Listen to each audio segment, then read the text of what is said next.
coração. Queria convidar a você a abrir a sua Bíblia no livro de Juízes, capítulo 6. Livro de Juízes, capítulo 6.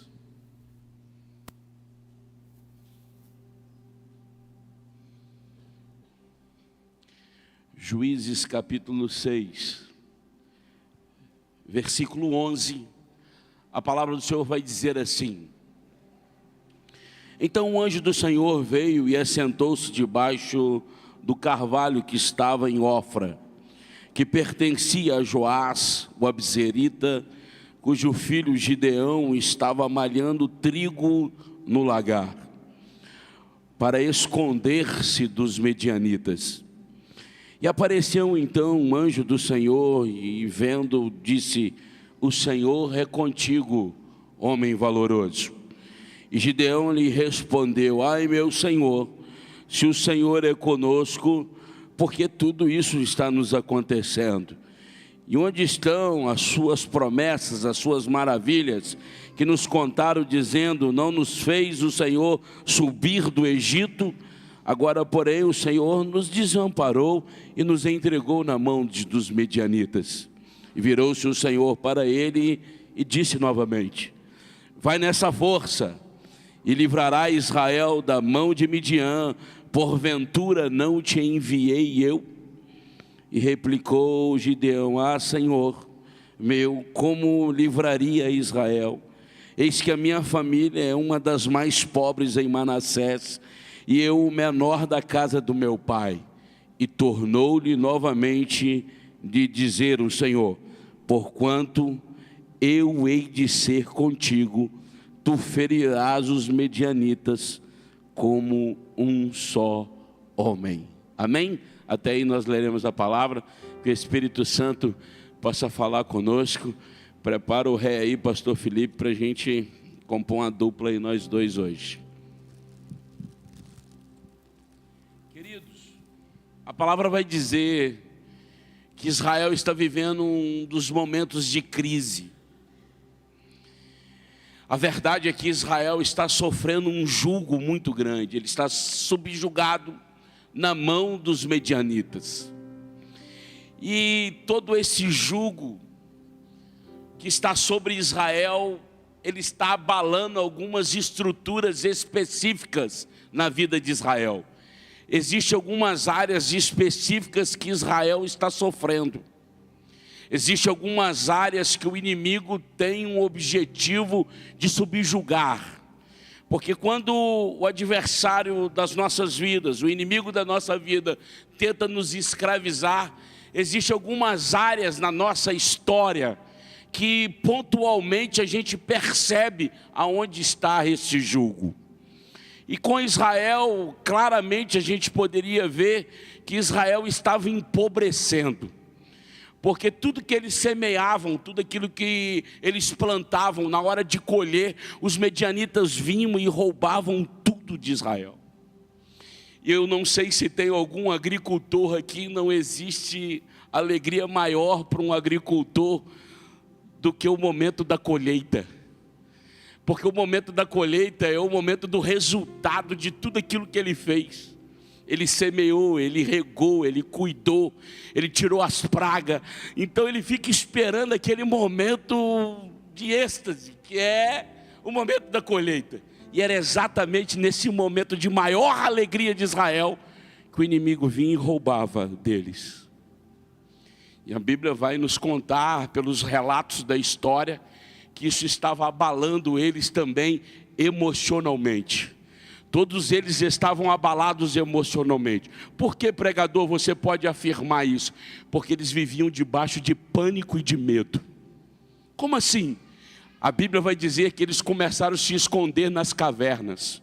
Começaram a se esconder debaixo de trincheiras.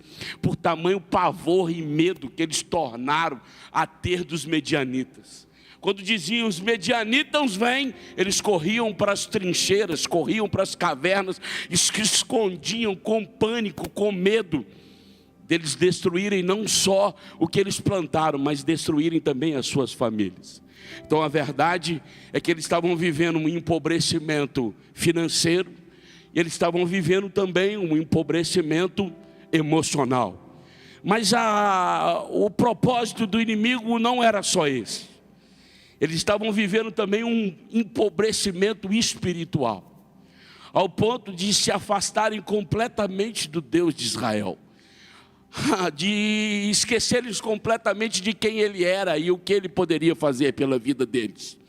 E a verdade é que esse empobrecimento emocional e material faz com que eles comecem a levantar altares para Baal.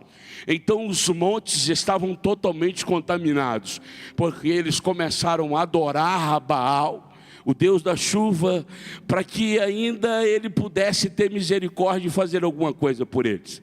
Mas a verdade é que essa decisão tornou-se ainda eles empobrecidos ainda mais, não só emocionalmente, não só financeiramente, mas também espiritualmente. Por que eu estou te contando essa história? Porque todo jugo do adversário tem os seus planos. Todas as estratégias do inimigo para tentar prender a nossa vida têm os seus propósitos. E porventura, talvez tenha alguém nesse domingo à noite que está percebendo que a sua vida às vezes não está andando. É como se você estivesse correndo em cima de uma esteira, não saísse do lugar. É como se tivesse correntes amarradas nos seus pés. É como se você estivesse preso em alguns elásticos que você vai e de repente a sua vida volta toda para trás.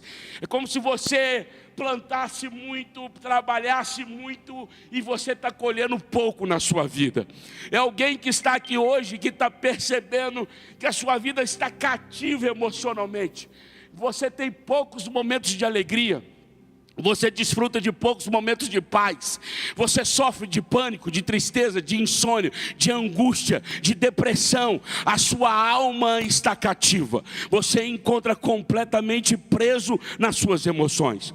E talvez tenha alguém aqui que porventura a sua vida, por estar vivendo todo esse desencadeamento, por estar vivendo toda essa desestrutura, faz com que você culpe a Deus achando que Ele esqueceu de você. Uma atitude mudou tudo. Diga para o seu irmão, uma atitude pode mudar tudo na sua vida. Pastora Natasha, quando eles estavam desesperados, debaixo de pânico, de pressão, de jugo, pastora Ana, debaixo de todo empobrecimento emocional, espiritual, financeiro, a Bíblia vai dizer, pastor Felipe, uma palavra só que mexeu comigo. E os filhos de Israel começaram a clamar ao Senhor dos Exércitos. Quando eles começaram a clamar ao Senhor dos Exércitos, Valque, Deus começa a procurar os seus caminhos para libertar o seu povo. Eu começo a liberar uma palavra para você que está aqui essa noite. A sua oração tem poder para mudar a sua história. Eu vou melhorar isso aqui para você dar um glória mais forte. A sua oração pode mudar a história de toda a sua família. A sua oração pode mudar a história da sua semana aqui hoje. Você não pode imaginar o poder da oração, porque quando a igreja reúne em oração, quando os filhos começam a orar, o Pai se levanta para procurar os seus caminhos, para atender esses filhos que estão voltando a Deus. A Bíblia vai dizer que quando o povo ora, Deus começa a elaborar estratégias para tirar esse povo.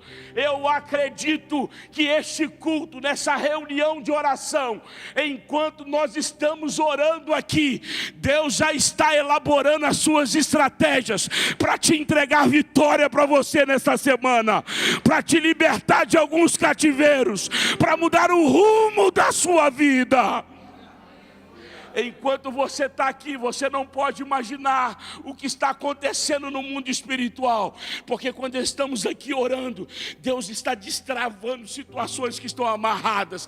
Deus está entrando em lugares que a gente nunca pensou em entrar, que a gente não tem acesso, que a nossa mão não vai, mas Deus está indo com providência, com socorro, só porque você decidiu orar, só porque você decidiu sair da sua casa, só porque você decidiu ir ao culto.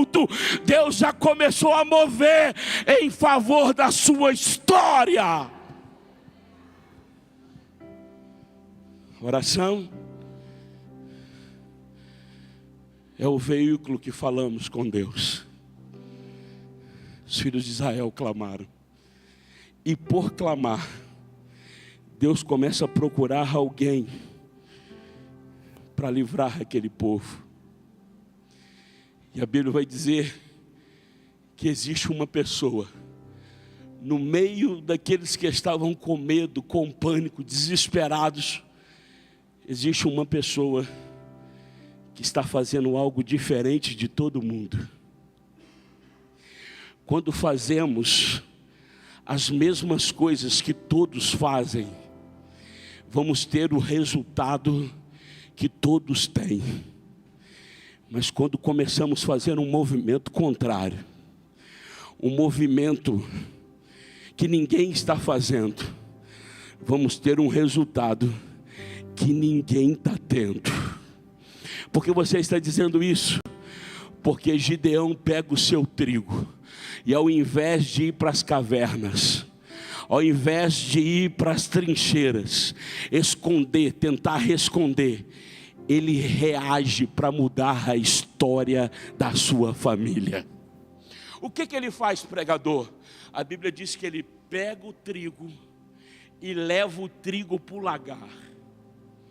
Pastora Natasha, a gente aprendeu que o lagar é lugar de amassar uvas.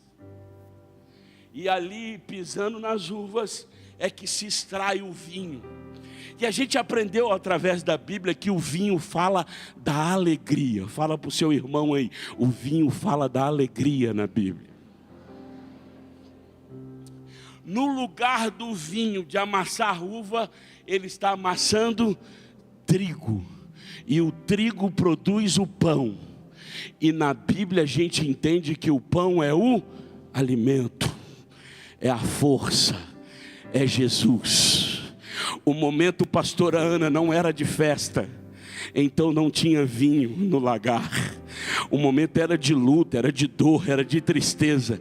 Ele pega no lugar da alegria, ele coloca o pão, que ele está dizendo, se não há alegria, eu vou buscar força para resistir esses dias. E a única coisa que te dá força para resistir em tempos difíceis é o pão, é o alimento, é Jesus. É Ele que te fortalece quando você está abatido. É Ele que te levanta quando você não tem força. É Ele que enxuga suas lágrimas quando você não tem consolo. É Ele que te ergue, é Ele que te coloca ânimo, é Ele que te ativa, é Ele que te levanta, te ergue. Então Ele está dizendo, no momento em que todos estão abatidos, com medo, com pânico, eu vou me fortalecer no pão, eu vou me fortalecer em Jesus, porque em Jesus eu venço guerras, em Jesus eu venço batalhas. Se o meu exterior se corrompe, o meu interior se renova de dia em dia, porque eu sei que essa leve e momentânea tribulação me traz um peso de glória. Eu sei que vai passar, eu sei que tem um tempo para isso, mas enquanto o tempo da alegria não chega, eu vou me fortalecer no pão. Dá uma cutucada no seu irmão e fala, fortaleça-se em Jesus. Ele está amassando então, no lugar do lagar, ele está colocando pão. Ele está se fortalecendo, ele está se alimentando. Ele está então trazendo força para a vida dele. Quando ele está fazendo isso, a Bíblia diz que um anjo começa a observar ele. E ele olha para o anjo olha para ele. E o anjo dá uma palavra para ele, que é tudo que a gente precisa nessa noite. Ele diz assim, Gideão, varão valoroso, o Senhor é contigo. Ah, se eu poderia encerrar essa mensagem aqui agora, porque tudo que a gente precisa é que o Senhor estiver conosco. Moisés um dia disse: eu não vou tirar o meu pé daqui se o Senhor não for conosco, porque se o Senhor for, eu irei, porque o Senhor estando conosco, é a certeza que os nossos inimigos serão abatidos. Se o Senhor for conosco, é a certeza que seremos mais que vencedores. Se o Senhor for conosco, é a certeza que temos que as respostas das nossas orações já estão chegando sobre nós. Nós não precisamos do número da Mega Sena, a gente precisa mesmo é do Senhor estar conosco, porque se o Senhor estiver conosco, nós teremos paz. Se o Senhor estiver conosco, nós teremos saúde. Se o Senhor estiver conosco, teremos a prosperidade tão sonhada. Se o Senhor estiver conosco, a presença dele nos alegra, nos ativa, nos dá paz, nos fortalece, nos dá ânimo, nos dá coragem. É tudo que a gente precisa. Então a palavra de Deus para você nessa noite, Metodista Central: o Senhor é contigo. Uma palavra de privilégio de poucos, pastor Felipe. Se ele me desse um réu, eu ia cantar. Uma palavra de privilégio de poucos, porque Moisés escutou: o Senhor é contigo. Josué escutou: o Senhor é contigo. Gideão escutou: o Senhor é contigo.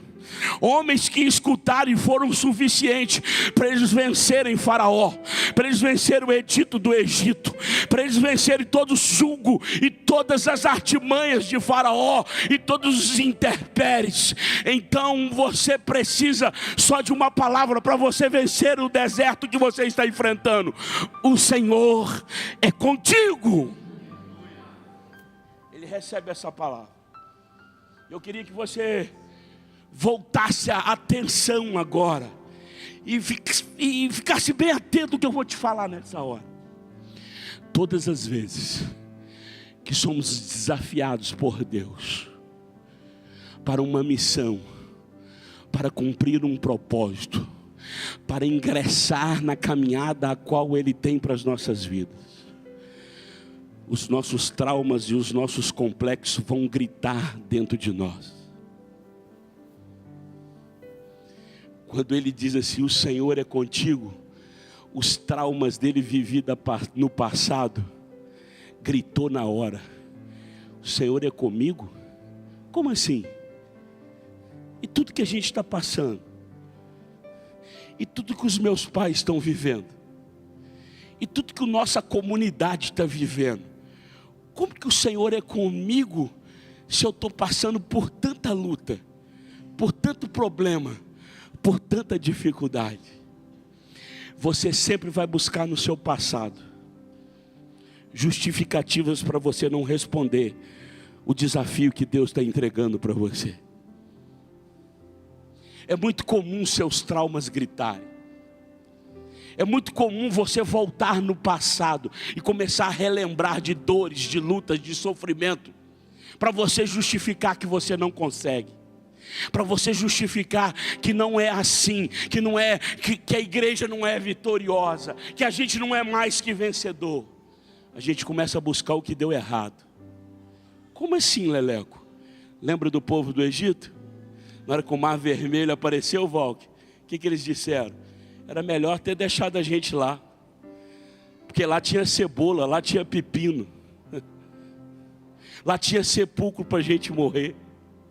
E é muito comum, em meio aos desafios, a gente esquecer de quem o Senhor é e de quem a gente é no Senhor.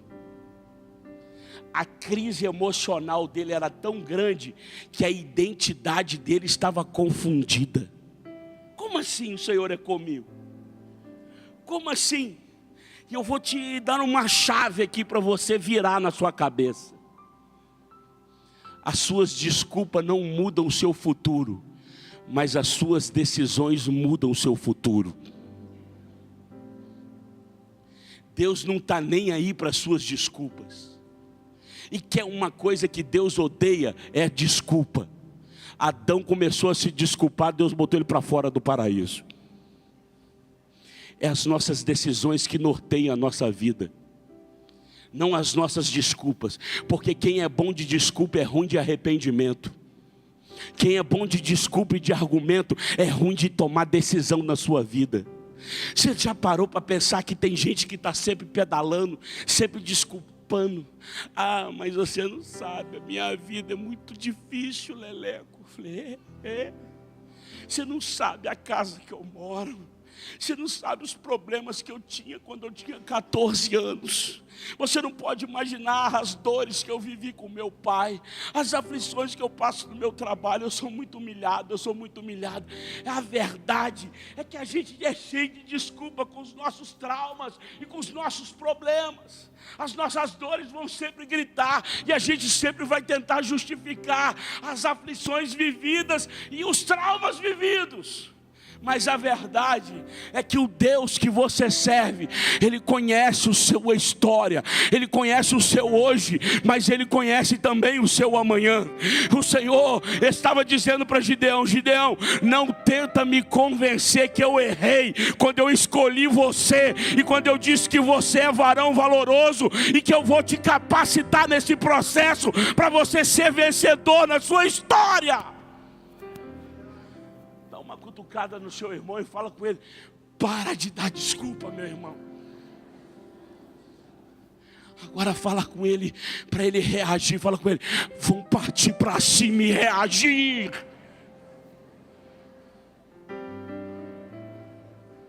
Não adianta dar desculpa, não te tira do lugar. As suas murmurações não vão mudar nada a respeito de você. E não pensa você que Deus enganou quando escolheu você. Ele conhece toda a história do processo. O seu hoje não determina quem você é.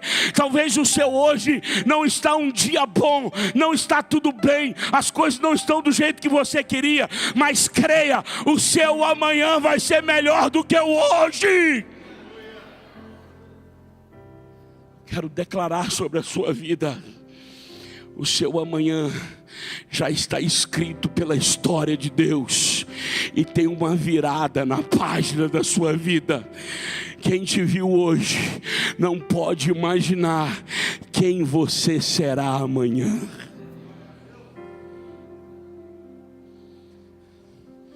Profetiza para essa pessoa que está do seu lado. Fala assim, você nem imagina de quem você está sentado do lado.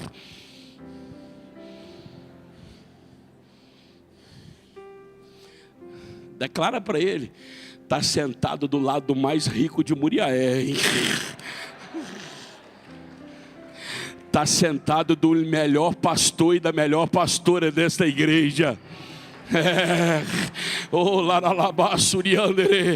Começa a profetizar. Você está sentado do lado daquele que está dizendo, eu e a minha casa serviremos ao Senhor.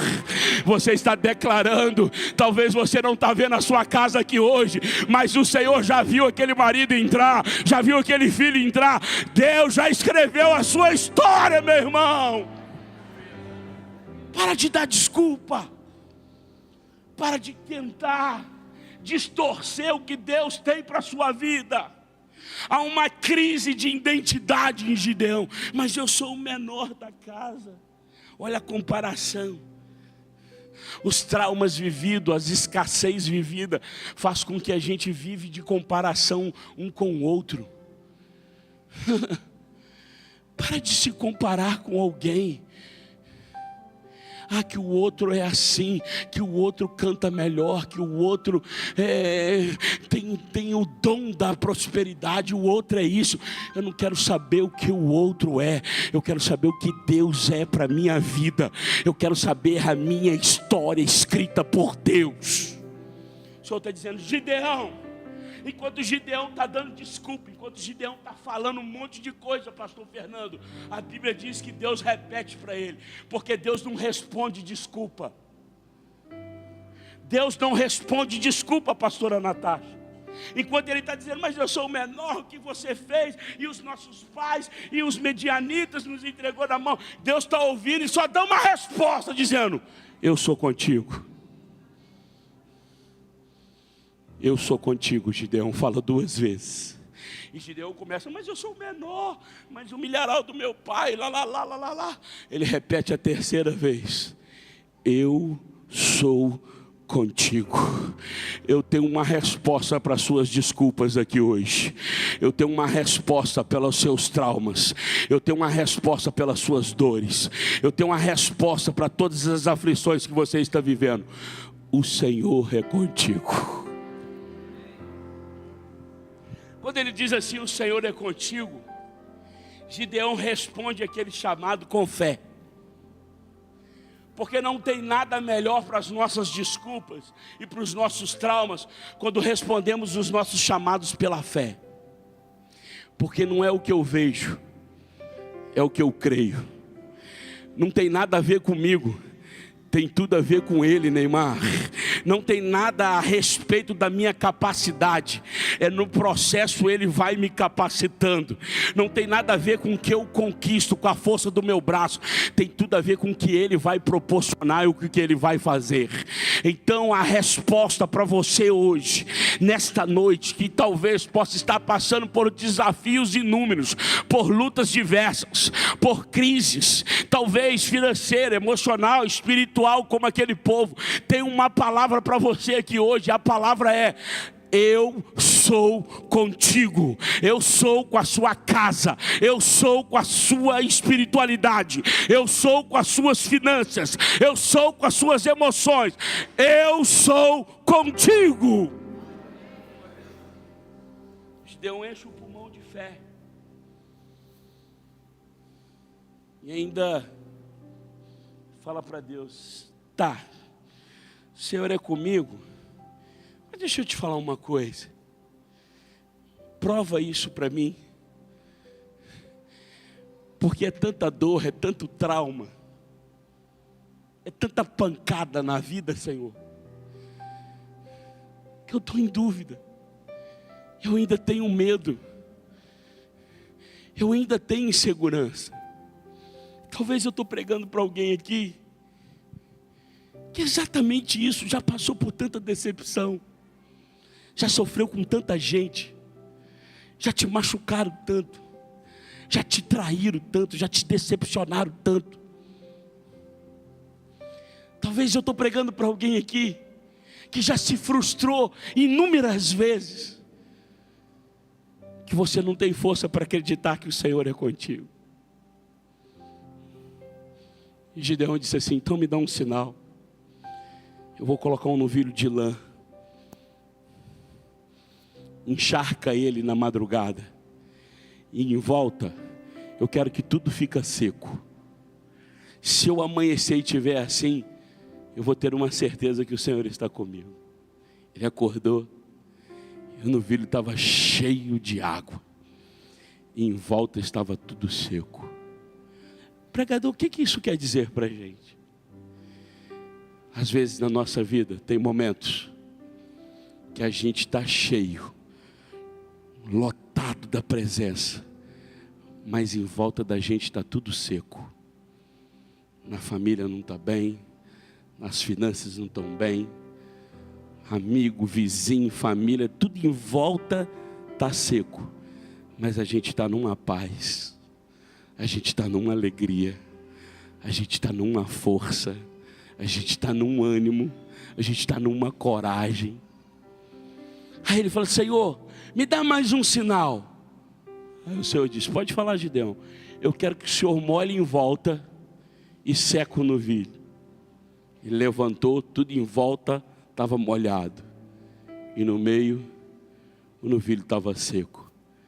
E tem dia que é assim, tudo em volta da gente está bem, mas é a gente que está mal. A palavra às vezes fala com um está do lado, fala que está do outro, mas com a gente não fala. Às vezes Deus grita com um, grita com o outro, abençoa o daqui, abençoa o dali, mas a gente está seco. São as instâncias da vida, são os ciclos da vida. E Gideão, naquele sinal, Deus estava ensinando para Gideão algo poderoso. Só que Deus resolve passear na casa de Gideão, pastora Natália. No meio das desculpas que Gideão deu para Deus, Deus começa a passear na casa dele. E quando Deus passeia na casa dele, a Bíblia diz que ele volta e diz assim para Gideão: Gideão, Eu tive andando e eu percebi uma coisa. Você aqui embaixo ofereceu um cabrito para mim, mas lá em cima vocês estão oferecendo boi para Baal. Vocês dão pouco para mim e muito para Baal. E quer saber, e ainda quer que as coisas estejam bem. E ainda quer justificar comigo o que eu fiz das promessas que eu disse para vocês. E ainda quer dizer que eu esqueci de vocês. Gideão, é hora de você subir lá no monte e derrubar tudo que é de Baal e oferecer para mim um boi no monte e colocar eu no centro, no lugar que eu devo estar. Essa palavra mexeu comigo. Essa palavra confrontou meu coração. Porque às vezes damos a sobra para Deus. Damos tão pouco para Deus e exigimos tanto de Deus. Oferecemos cabrito para Ele. E queremos que Ele mova e que Ele faça tudo por nós. Damos o resto do nosso tempo. Damos o resto da nossa espiritualidade. Quando oferecemos para Baal, eu estou querendo dizer para você que é tudo aquilo que você coloca em primeiro lugar na frente de Deus.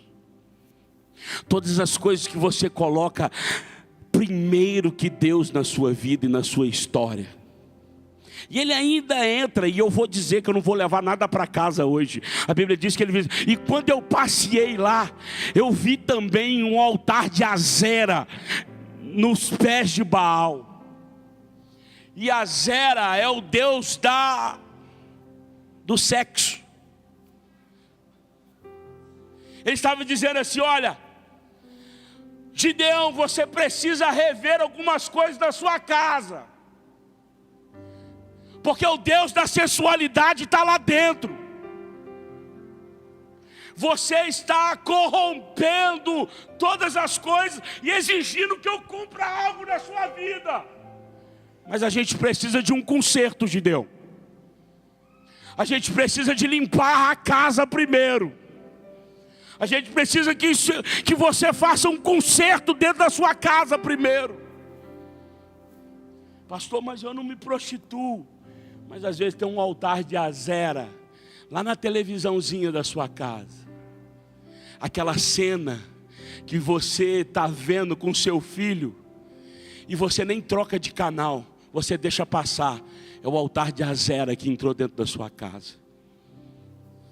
É o altar de Azera que entrou dentro do seu celular, com mensagens,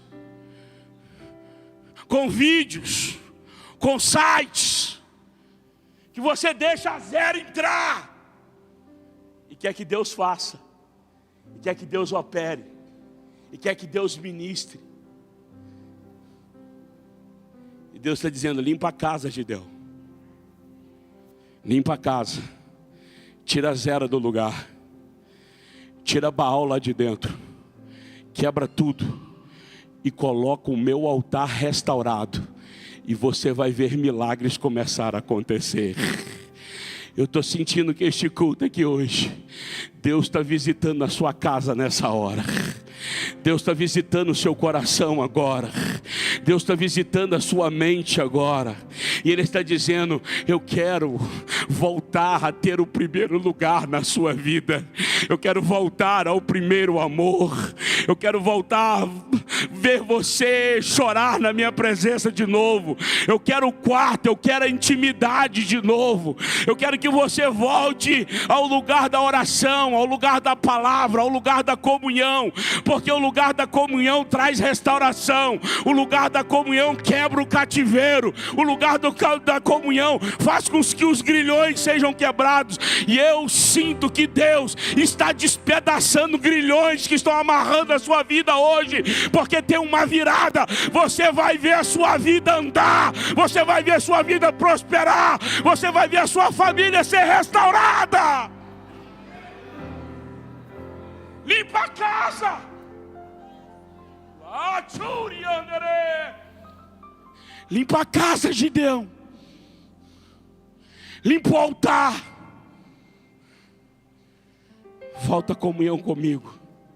Gideão levanta de madrugada, destrói Baal, destrói todos os ídolos que estavam no monte, que os seus pais adoravam, porque havia um ciclo geracional acontecendo, e Gideão entra ali para quebrar aquele ciclo, porque existe libertação que é por legalidade, mas existe libertação que é por hereditariedade. Você não provocou, mas veio sobre você. Você não provocou, mas a sua casa provocou para você. Mas você é quem Deus está levantando para mudar a geração da sua casa. Hoje quebra um ciclo dentro da sua história. Hoje quebra um ciclo dentro da sua família. Não é porque seu avô era assim, porque seu pai era assim, e você vai ser assim. Não, hoje um ciclo está sendo quebrado, porque você está dizendo: eu estou mudando o rumo da minha casa. Eu olho para o Heitor e costumo dizer para ele: meu pai andou, eu corri, Heitor, mas você vai voar. Sabe por quê, Heitor? Porque eu não cometi os erros do meu pai. Você não vai cometer os erros do seu avô e nem os erros do seu pai. Você vai ser melhor do que eu. Sabe por quê, meu irmão? Porque isso é um ciclo de geração. É Deus dizendo: eu estou quebrando ciclos dentro da família, de destruição, de amarração, de maldição. A sua casa está sendo liberada nessa hora, porque Deus está entrando dentro da sua geração, da sua família, usando você para ser um instrumento de milagres na sua casa.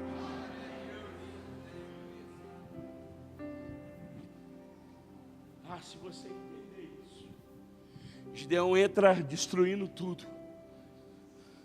O povo se revolta. Como que você toca em Baal?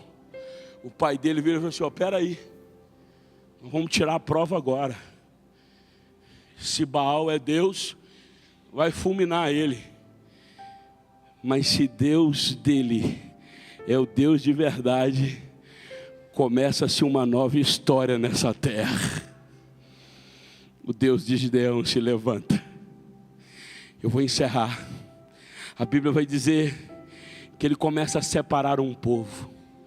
Ele começa a provocar um povo à mudança. Agora não é só Gideão, pastor Fernando.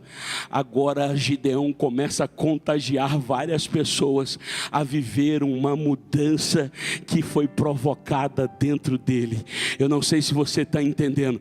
Você é o agente que Deus vai usar para contagiar todo mundo que está à sua volta. Tem muita gente que precisa conhecer o Deus que você está conhecendo. Tem muita gente que precisa ter a experiência que você está tendo. Tem muita gente que precisa de provar dos milagres que você está provando.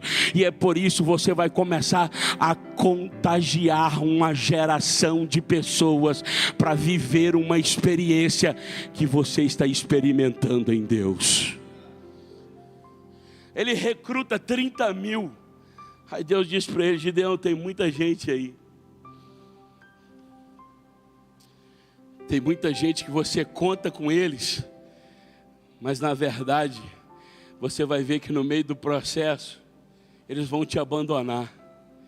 Tem gente que vai precisar sair daí. E quem que é, Senhor? Diz aí que os covardes e os medrosos, eles vão ficar. A Bíblia diz que quando ele fala assim: olha, eu tenho uma palavra, os covardes e os medrosos não precisam ir. De 30 mil, ele ficou só com 10 mil. Porque 20 mil eram medrosos e covardes. Tem gente que você se apoia nele. Tem gente que você leva a mão no ombro dele, contando que ele pode fazer alguma coisa por você. Mas ele é medroso e covarde. E Deus vai tirar. E não tenta prender quem Deus mandou sair. Se Deus está tirando, deixa ir embora. Porque só vai ficar quem você precisa de verdade. A Bíblia diz que fica 10 mil com ele. E Deus fala com ele: Gideão, tem muita gente ainda aí. Nesses 10 mil aí tem o teste da água. Aqueles que descerem e beberem a água como um cão, separa para cá. Que largar a arma, levar a mão na boca, separa para lá. A Bíblia diz que teve só 300 que não largaram as armas nas mãos, mas beberam a água vigiando quem estava em volta. Ele diz assim: é desses 300 que eu preciso para livrar um exército como a areia do mar. Irmãos, Deus não trabalha com a lógica, porque a matemática de Deus, Sandra, sempre foi diferente da nossa. Porque a matemática de Deus, o último que é o primeiro. A matemática de Deus é o pouco que é muito. Na matemática de Deus é o pequeno que é grande. Então não tenta explicar na lógica o que Deus vai fazer. Talvez racionalmente você não consegue entender o que Deus vai operar. Como Sara também não entendeu e riu quando Deus disse que ia fazer um milagre na vida dela, de Abraão. Como muitos que ficaram perplexos com os absurdos que Deus nos promete. Porque tem hora que Deus confunde todo mundo, porque é disso que Ele gosta. Ele gosta de confundir os sábios e os entendidos, porque é loucura para os homens o que Deus opera na nossa história e na nossa vida. Gideão poderia dizer: mas só 300 ele é, porque a vitória, Gideão, não está na quantidade, a vitória está na obediência. Abraão, Neymar, não fez nenhum milagre, mas foi conhecido como o pai da fé. E ele não levantou nenhum morto, ele não levantou nenhum paralítico, pastor Fernando. Mas a fé não é gerada por milagre, a fé é gerada por obediência. E tudo aquilo que Deus requereu de Abraão, tudo ele fez. Então eu preciso te confrontar nessa noite e dizer para você que a sua obediência, aquilo que Deus está dizendo essa noite, que vai fazer gerar um milagre que você precisa. Então é dizendo assim: Gideão, é só 300, é só 300. Gideão, limpa o altar de Baal, limpa agora. Tira a zera, tira agora. Tudo aquilo que Deus requereu de Gideão, Gideão fez, e o milagre aconteceu. A vitória na sua vida passa pelo veio da obediência. A Bíblia diz que ele sobe para o monte. Lá embaixo está milhares de midianitas, dos inimigos, como a areia do mar. E ele só tem cântaro e buzina na mão. Ele só tem tocha de fogo nas mãos. E aqui está o grande mistério das estratégias de Deus. Ele coloca os 300 em volta, acende a tocha, e quando eles acendem a tocha e quebra o cântaro, um barulho ensurdecedor. Sabe o que acontece, irmãos? Quem está lá embaixo acha que atrás daqueles que estão com tocha na mão tem um exército de 1000. Porque tinha uma cultura na época que cada capitão que levantasse uma tocha tinha 1000 pessoas atrás deles. Então eles olharam e disseram: se tem 300 com tocha, se cada um tem 1000, tem um grande exército vindo contra nós. Eles começaram a se matar entre eles mesmos, correram, e a grande vitória aconteceu de Gideão. Eu preciso declarar sobre a sua vida: tudo isso aconteceu quando um povo decidiu orar. Deus começou a elaborar as suas estratégias para libertar aquele povo e entregar a vitória na vida deles. Você nessa noite, Deus te trouxe aqui porque tudo que Ele não quer na sua história é que você torne-se uma vida cativa. Tem pessoas que os seus sonhos estão paralisados. Tem pessoas aqui que tem projetos que você já elaborou há tanto tempo e está dentro da gaveta, está travado, está amarrado. Tem pessoas que estão lutando dentro da sua casa já tem anos. Tem uma coisa errada. Já tem 5, 6, 7 anos, 10 anos que você ora pela mesma coisa e parece que não destrava, parece que as coisas não andam, parece que as coisas, você está sempre repetindo ciclos de dores, de sofrimento e de perdas. Tem pessoas que estão aqui em prisões emocionais, vivendo debaixo de jugo, de tristeza, de angústia, de insônia, de depressão. Deus está, eu estou com a autoridade do céu para te dizer uma coisa: hoje é o dia que Ele vai destravar a sua vida. Existem pessoas que estão cativas financeiramente, há um empobrecimento na sua história. Você não aguenta mais passar apertos, não aguenta mais o que ganha, nunca dá. Mas Deus hoje me trouxe essa palavra para dizer: há uma libertação para acontecer na sua história nessa noite.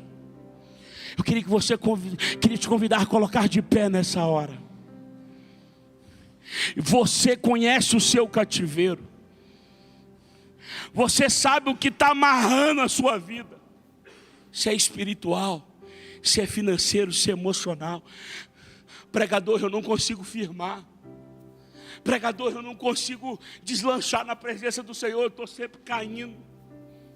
Eu estou sempre voltando aos mesmos pecados. Deus hoje quer limpar a raeira. Deus quer arrancar Baal hoje. Deus quer arrancar a raseira hoje da sua história, da sua vida. Deus quer trazer uma libertação na sua vida. Mas para isso acontecer, uma decisão precisou ser tomada. Gideão levantou, reagiu em obedecer à voz do Senhor. Para isso precisa de ter ato de coragem. Eu queria te desafiar nessa noite. Se alguma área da sua vida espiritual, familiar, emocional, financeira, você precisa de uma libertação, eu queria te convidar a sair do seu lugar, porque a gente quer orar por você. Chega de repetir ciclos.